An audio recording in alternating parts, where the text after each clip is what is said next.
After the Poll, the video series where I share all my thoughts and opinions on the rest of the comic books that I read for the current comic book week. I'm Mike Spider Slayer. Welcome back to Comic Book Corner 2.0. If you love daily comic book content and you love me helping you make decisions on what comic books to buy, you came to the right place, and why don't you consider hitting that subscribe button. All right, guys, got a great show for you this week. There was a decent amount of comics. I did do all my reading yesterday, so I'm ready to go to talk about these. So just like every week, we kick off the video with the speed round, and the first book we're discussing this week is The Walking Dead Deluxe issue 100. This was a monumental issue of the series, and I wanted to, reread that scene that happened in this book to see if it obviously still was impactful. And yeah, it is very impactful, but I wanted to read the back page of it to see what were Kirkman's thoughts when he came up with this script and things that he thought maybe he could have done better. And it was quite interesting to read that. That's why I wanted to get this book. So if you've never read The Walking Dead 100 and you're still reading Walking Dead for the first time, this is a great book. Definitely recommend it. Next, we got Venom War Spider-Man. This is issue 4. So we still got one more issue of this nonsense. When I'm reading it, it's like Venom and the surrounding members of the symbiote or whatever you want to call it these days has gotten so convoluted, and this Venom War just heightens that even more to the 1000th degree. There's just so much that's going on with Flash Thompson and Eddie Brock from the future, and then this other guy and this other guy and this other guy, and you're just like, oh my god, and where this zombiotes come from, and from a character that died in Amazing Spider-Man a long time ago. There's just so much that is going on, and yes, Carnage is in this book as well, helping the future Eddie Brock Meredith. It's just a mess. I mean, it's insane. They just need to restart Eddie Brock all over again to where it's just him and maybe a very few select symbiotes, because it is wild at this point. I couldn't recommend this, because if you have not read the ongoing series from Al Ewing, you would be completely lost with all this shit. I read most of it and I'm kind of lost. The next book we're talking about is Aliens vs. Avengers. Aliens vs. Avengers. This is issue 2. This is an $8 book. It's expensive, and it took a month and a half off for in between issues. So I feel like you're going to be best reading this all at once, right? But this issue was pretty interesting as we get, I guess, some other alien race or other people that was introduced, and it was very much Hickman-like, okay? And then we get scenes from our current heroes that are in the future, and they're trying to save the human race, and it's very emotional, and you're just like, oh man, that's kind of like a gut punch, right? And then you go back to this future or a different race, and I was taken out of it.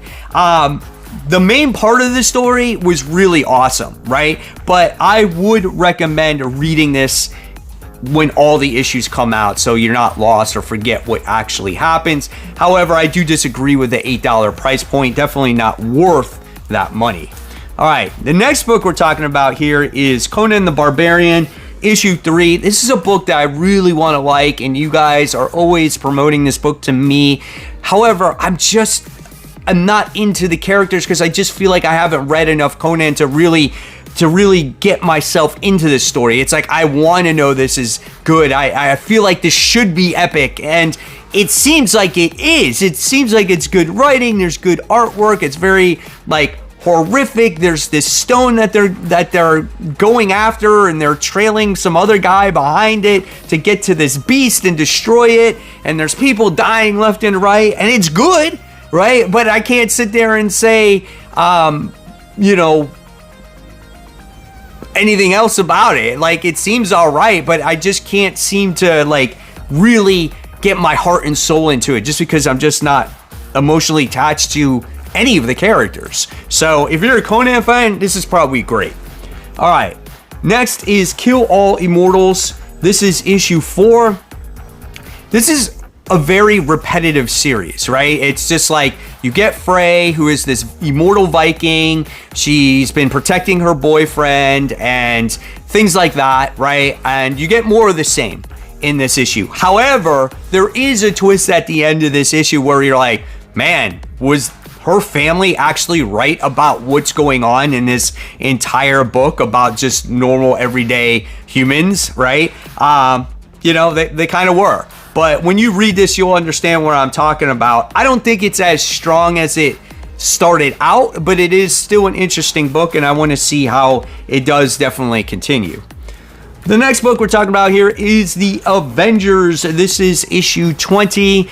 I feel like this is very much a filler issue, as this surrounds Black Panther as he goes into the world where the Ashen Combine were, and then a particular character, I forgot her name, that was in that world, and they all became in their separate gangs and factions, and they're living in different societies, and it's Black Panther's job now to make them into one society, one world to live in, where they can all get along together. At first, he was going to bring them out, and they felt like, we can't survive outside of this world. So that's what he decides to do. And I don't know. It's just, for me, I don't see it really being a book where it's like, this has to do with any type of main story that's going on. So for me, this one felt very filler-ish. Saga Chapter 70. It's a 28-page comic for $4, written by Brian K. Vaughan.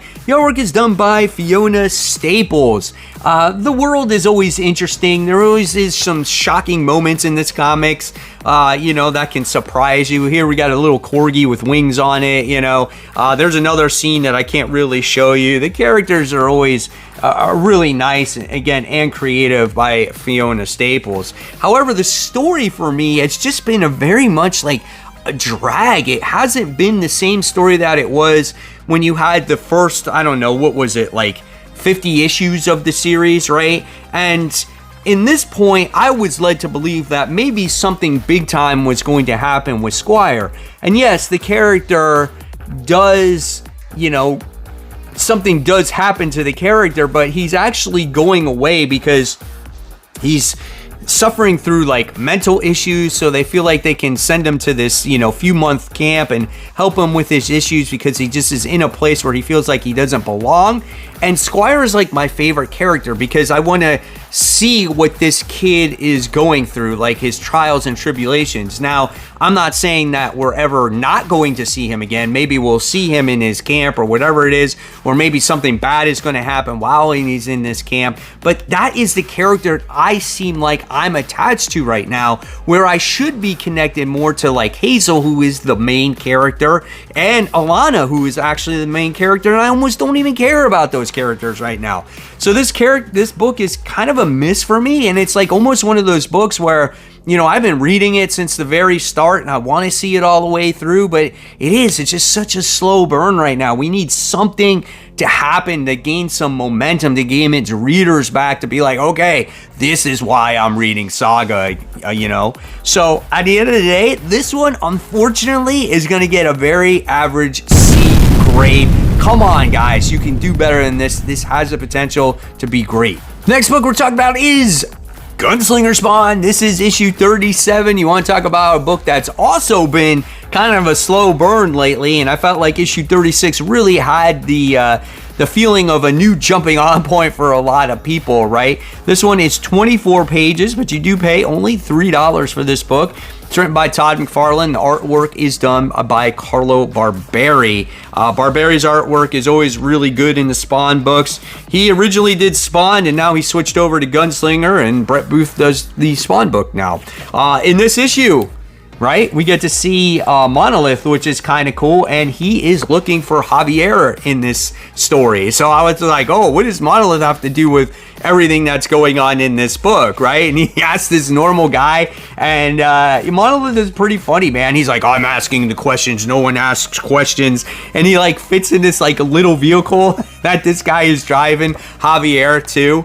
But we do very much get a lot of like discussion in this comic book because Javier is just like in jail. He's being interrogated by lawyers, and if he doesn't answer their questions, he's going to go to a maximum security prison. So you do see a lot of that going on in this comic. But by the time you do get to the end of this book, we wind up seeing Monolith kind of take on the prison bus that Javier is in. Like, he's basically just running and destroying it. So why is he destroying this bus? Well, you'll have to read it to find out. But it was really cool, and I was like, finally we're getting action back in this book again, because it's been about 3 or 4 issues since we've seen some solid action in this book. So very much looking forward to issue 38, and again, for $3, you can't beat this comic book. I'm going to give this one a solid B. I think we're headed back in the right direction. So remember in the speed round when I talked about Venom War, like Spider-Man, and I said it was like part 4 or 4, and I was describing everything that happened in the book? Well, I got that confused with Venom War Spider-Man. So the description I talked about, that was actually Venom War part 4 in the speed round. Now we're going to talk about Venom War Spider-Man. This is issue 4. So yeah, that's what we're going to talk about here. The artwork on this one is done by Greg Land. And who wrote this one? I don't even remember who wrote this. Colin Kelly and Jackson Lansing. That's right.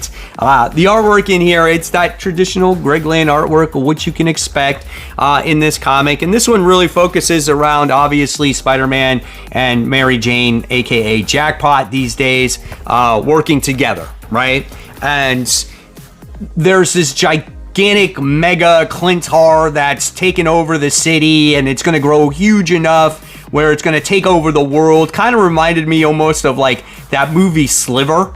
You guys remember that? Where it was this gigantic monster that started off taking over a human, and then it grew bigger and bigger and bigger, and it released all these worms, and it was taking over all these people, and it was this hive mind. Yeah, I can go on for hours about that movie. That was great. But this, we wound up getting to see Mary Jane inside this creature, and Peter had to go in and rescue Mary Jane.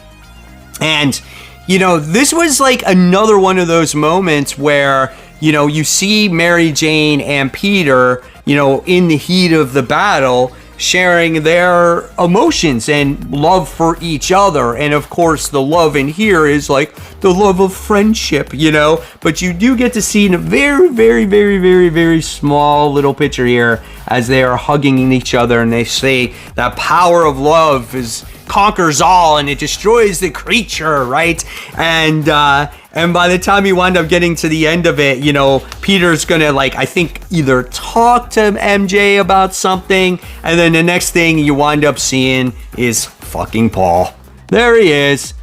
Paul. He looks like an idiot. He's like, oh, hey, Mary Jane, I thought I lost you there for a second, but it looks like you're okay. And she's like, yeah, I'm here. And then Peter just dips on out. So again, Peter just looks like the schmuck out of everything all. And I just don't agree with that. I've said it many times where it's like, listen, they're both heroes now. They can share these heroic moments with each other, have something in common, and actually make their bond closer. And now it just, you know, amplifies the fact that they can be together, and now we're still going to keep them apart. So the way it ended was dumb. It makes Spider-Man or Peter Parker look like an idiot, afraid to confess his feelings still for Mary Jane. And so just for that case alone, I'm just going to give this one a fucking F. And tough shit, because I'm biased for that. Because I don't think this one should have surrounded about freaking MJ and their lost relationship. Yeah, that's how I feel about it. So sorry about the F-bomb when it came to the end of the discussion of Spider-Man, but I just don't like a story where it really is focused around this failed relationship between Mary Jane and Peter, and making Peter look like an idiot again, you know? So I just don't like that. But again, I apologize if I offend anybody. The next book we're going to talk about is Nemesis Rogue Gallery by Mark Miller and Valerio. Not going to say the name. The artwork is actually really well done in this comic. There's lots of action. You always can't wait to see what happens with Nemesis in the book. And this book just starts off like balls to the walls. doesn't stop. You get to see Nemesis and his sidekick against all odds. Do they escape? You're going to have to read that to find out. There's also a certain secret that you'll have to find out with the sidekick when it comes to Nemesis as well. Didn't see that coming, but again, another very much action-packed issue, and this series delivers each and every time it definitely comes out. This book is a top pick for me. It's going to be an A+. Lots of twists and turns that you don't see coming in this book. And again, I will always recommend Nemesis XFactor. This is issue 4, legacy numbering 296, 32 pages, $4. This one's written by Mark Russell, and Bob Quinn does the artwork. There's something about XFactor that I enjoy. It almost reminds me of just older comics where there's like 1 or 2 issues of a particular story, and then the story ends, but it doesn't take itself too seriously. And then every once in a while you get this overarching story. But here right now it's just focused around XFactor, you know, going on missions and having to save the day or rescue people. And there's little things that go on throughout the mission. And I kind of like that, right? The artwork is really good. I do like the characters. I love the facial expressions. And as a team, you wind up getting to see them going through like trials and tribulations, which is kind of neat. The one funny thing is I love how they kind of found a way to get rid of Pyro's stupid tattoo on his face that they created, I think, for Krakoa, right? Like XFactor made him, you know, remove his tattoo because that's part of the, I guess, job description. And they go out on this mission in this book to save a bunch of scientists in the center of the earth. And they got to fight some crazy ass gigantic spiders, and they escape, you know, by the skin of their teeth. In the process of this, though, too, there's also a couple characters in this book that are settling their love dispute, right? And I thought that was quite interesting, and I really like this book. I don't really need a reason for it to read it. It's just like, again, it's like almost one of those guilty pleasure books where it's just like, all right, it's 1 and 2 issues of a particular story, and then it ends, and then it goes on to the next mission. I don't know. We'll see where it goes. I like it. I think it's a solid book. I'm going to give it a B. Do you guys agree? Do you disagree? I think it's great too because they also change the roster up quite often, you know? Obviously, Havoc is the leader of this group, and you get to select a few that are going to stay, but every once in a while, you change a person here or there, and it keeps the team fresh. So yeah, I'm going to continue to read it.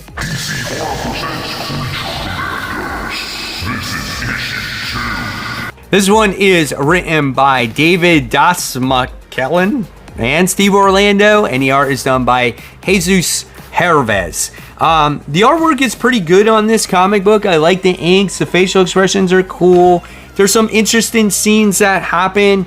This book is not for a younger audience, though, man. They drop a pretty big F-bomb right in the opening page, and I don't ever see this saying, you know, for older audiences or 18 plus. Oh, it says it's 17 plus right in the barcode, like right there. Like, I don't think it's gonna, there we go. It says it right there. Like, seriously, dude, it needs to be a little bit bigger than that, right? But anyway, this book is okay. I think this is a little bit more solid than the first issue. We wind up getting to see the teams fail in the beginning of the book, which I thought was kind of cool. And it did have to deal with Zatanna because she was in a particular mission. She thought she was doing the wrong thing, and then all her people, you know, all these people, the original creature commandos, wound up getting killed. And there's obviously the new team that's getting together, and you kind of see this trope of basically, you know, you form a team together and they don't always get along. That's kind of what you see in this book where you get to see the vampire and the werewolf fight with each other and stuff like that. So it wasn't a bad issue. There's obviously trust issues with the person that's in control of the team, and obviously the commander and things like that. But again, I just don't agree with the main villain in the comic. It just seems out of left field for me. So this book is okay. I might continue it to see where it goes. I'm gonna give it a C. Let me know what you guys think of this Creature Commandos comic book. Do you feel like it's average? Do you feel like it's a little bit better? I feel like you can be on either sides of the fence on this comic. Poison Ivy, issue 27, only the second, maybe third issue of this series that I'm reading. I jumped in on 26, read the annual, which was actually really, really good, and now I'm reading 27 here. And this one's written by G. Willow Wilson, and the art is done by Marco Takara, and the artwork is really good in this comic book. It is a $4 book. I love Ivy's facial expressions in here. Bright-eyed, green eyes, very beautiful. Love when she showcases, her true form here. It just, I don't know, man. I think it's just really well done. I just love everything about her hair and everything. This scene right here as she's walking and the vines are trailing behind her, I think is very nice. So I love that aspect. The artwork just really brings the character to life, right? And then in this book, we wind up finding out that Ivy is wanted for this whole green nonsense, this eco-terrorist situation, right? And so she feels like she can take Janet, what I think is her love interest at this point, and take her to this town that was recently resurrected, right? And Janet's just kind of like, you want me to stay here? I don't know if I can do that. And so while Poison Ivy is just kind of figuring things out, she's like, yeah, stay here, no one's gonna find you here. She kind of leaves her all by herself, right? And we get to see some crazy interactions between the people that are around and things like that. And but the big thing about this comic, though, is I didn't know that these two had some kind of friendship or relationship, and that's Killer Croc and Janet. And she's like, can you come over, keep me company, we'll be buds, and he's like, sure, I'll come on over. And this is a spoiler, but yeah, they start making out in the sewers and stuff. Come on, Janet, are you being a little hoe right now? Come on, girl. I didn't see that coming. So all of a sudden this became a soap opera, love triangle book. Funny thing is, when it comes to certain books like this, I'm a sucker for them. I kind of want to see what happens, Yeah, overall, though, the book is interesting. It has a couple different plot twists going on in here. So I'll definitely recommend this to readers here, and I'm going to give this one a solid B. I think what really helps this book, though, is that beautiful art. If you had poor artwork in this book, it would be disappointing. So the next two books we're talking about, I think, are the heavy hitters this week. One from Marvel, one from DC. The first one we'll talk about is The Ultimates. This is issue 6, 32 pages, $5. This one's written by Denise Camp. Art is done by Juan Frigeri. The artwork is really good as usual in this comic, especially in this one, because we finally get action. We've been building this team for a little while now, and here is your team, right? And I love how you get to see them finally together, and there's actually a moment in this book where they say, Ultimates assemble, and their goal here is to rescue people, but then when they go into rescue, right, they wind up going into a different realm, and they come across Banner, they come across Hulk, and let's just say our Ultimates are so mismatched in this comic book, it's not even funny. And when you get to see this right here, this means that Bruce Banner has the power of Iron Fist. I was just taken aback by that, and all the twists and turns that happen in this comic are so much fun, and you're gonna have to obviously read it for yourself to really, understand what I'm talking about, but I don't want to give away too much because it was that good of a comic book, right? And the one thing is Doom is left behind, and he finds out that his ultimates are left behind, and he has to figure out a way to get them back before it is too late. And there is a casualty to be had in this comic book. So really, really great stuff. Top pick for me. Definitely pick this one up. Finally, Ultimates, it's taken off here, and I can't wait to see where it's going to go in the near future. Batman, issue 154, legacy numbering 919, 28 pages, $5, written by Chip Zdarsky, and this one is drawn by Carmine Di Glamondico. The artwork is no Jorge Jimenez, let me just tell you that. But it's serviceable. It does the job on what it needs to do. And if you guys have been jonesing for a good detective book, I feel like this is the story that Chip Zdarsky really wanted to tell when he started his run on Batman, right? And if there was no absolute power, this is, again, where he would start. Now, there's a lot of different pieces in this comic book. There's lots of mystery.